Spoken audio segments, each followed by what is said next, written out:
All right, let's talk about one of the biggest, most enduring mysteries out there, the Bermuda Triangle. You've heard the stories, right? Ships, planes, just gone? Well, today, we're going to dive in and try to separate the fact from the fiction. And it all really kicked off with this one event, the one that basically started the whole legend. We're talking about 5 U.S. Navy planes, call sign Flight 19. They took off for what was supposed to be a totally normal training flight and ended up flying straight into history. So picture this. It's December 5th, 1945. At 2:10 in the afternoon, these 5 planes take off from Florida. Everything's routine. But then, not even 2 hours later, the lead pilot gets on the radio. His compasses, both of them, have failed. Then the weather starts getting really bad, and the messages coming from the squadron are just confused. You can almost hear the panic setting in. And then, at 7:04 p.m., nothing. Just silence. 14 crew members, just gone. And if that wasn't shocking enough, the story gets even crazier. A search and rescue plane, a big Mariner, was sent out to look for them. And that plane, with its 13-person crew, also vanished. The same night, no wreckage, no signals, nothing. So yeah, this one single tragic incident basically put this whole patch of the ocean on the map, so to speak. People started calling it the Devil's Triangle. Let's actually take a look at where we're talking about. Okay, so first thing you should know is that the Bermuda Triangle isn't, an official place on any map. But the area everyone talks about is basically formed by connecting 3 points. You've got Florida, Puerto Rico, and the island of Bermuda. And we are not talking about some little corner of the ocean here. This place is huge.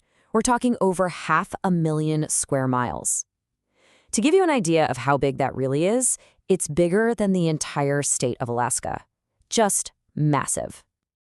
Now, here's where the legend gets wild. The stories say that in just the last 50 years, something like 3,000 ships have been lost in this area. Think about that for a second. That's like one ship just vanishing, on average, every single week.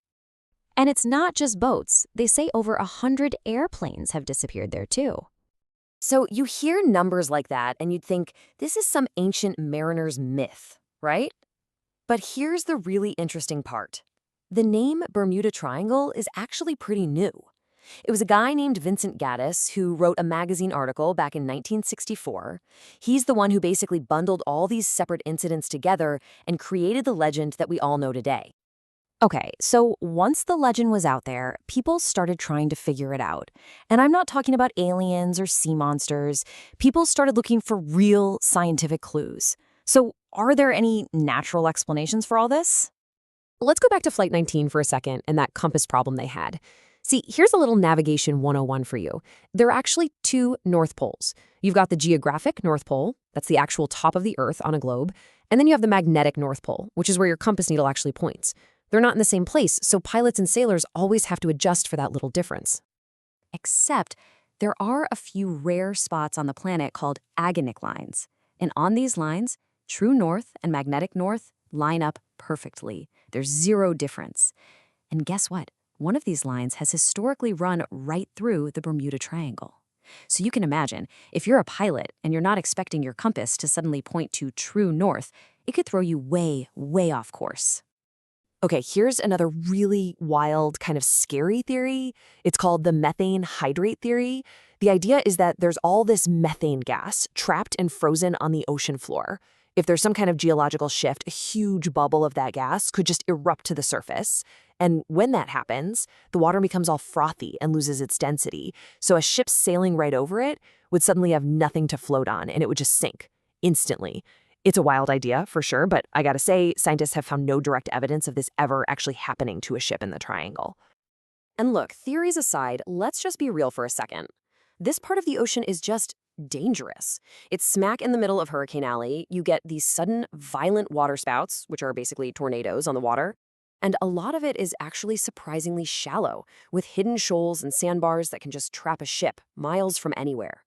So we've got some pretty plausible natural explanations, right? Storms, compass issues. But what if the real mystery isn't out there in the water? What if the biggest piece of the puzzle is actually in our heads? When you cut through all the noise, the compasses, the gas, the storms, what's really going on here? What is the real culprit? Well, it might just come down to a cognitive bias called the frequency illusion. And you have totally experienced this. It's when you, say, buy a new car, a blue sedan or whatever, and then suddenly you start seeing that exact same blue sedan everywhere, right? There aren't actually more of them on the road, you're just noticing them now. And that's maybe what's happening with the triangle. Once you hear the legend, your brain starts to connect every single accident that happens in that area, and you start to see a mysterious pattern that isn't really there. And the official science totally backs this idea up. NOAA, that's the National Oceanic and Atmospheric Administration, they've looked at this, and their official stance is, quote, "There is no evidence that mysterious disappearances occur with any greater frequency in the Bermuda Triangle than in any other large, well-traveled area of the ocean." And the U.S. Coast Guard, they're even more blunt about it. They straight up say they don't even recognize the existence of a so-called Bermuda Triangle. Their take is simple. You have a ton of boat and plane traffic, you have famously bad weather, you don't need science fiction to explain accidents. Reality is dangerous enough. All right, so let's put all the pieces together and solve this thing once and for all. Because when you lay it all out, the mystery starts to look, well, a lot less mysterious. So what's really happening? It's basically a combination of four things. One, it's a super busy area for ships and planes. More traffic just means more accidents. Simple statistics. Two, the weather there can be absolutely brutal and unpredictable. Three, navigation is genuinely tricky, with those potential compass issues and shallow waters. And four, and this is the big one, our own psychology. That frequency illusion makes us connect the dots and see a spooky pattern where there really isn't one. So the rational explanation is right there, supported by science and official agencies. And yet, the legend of the Bermuda Triangle endures. It just won't die. Which leaves us with one last question to think about. What is it about a great mystery like this that makes us, on some level, not want to find the real answer?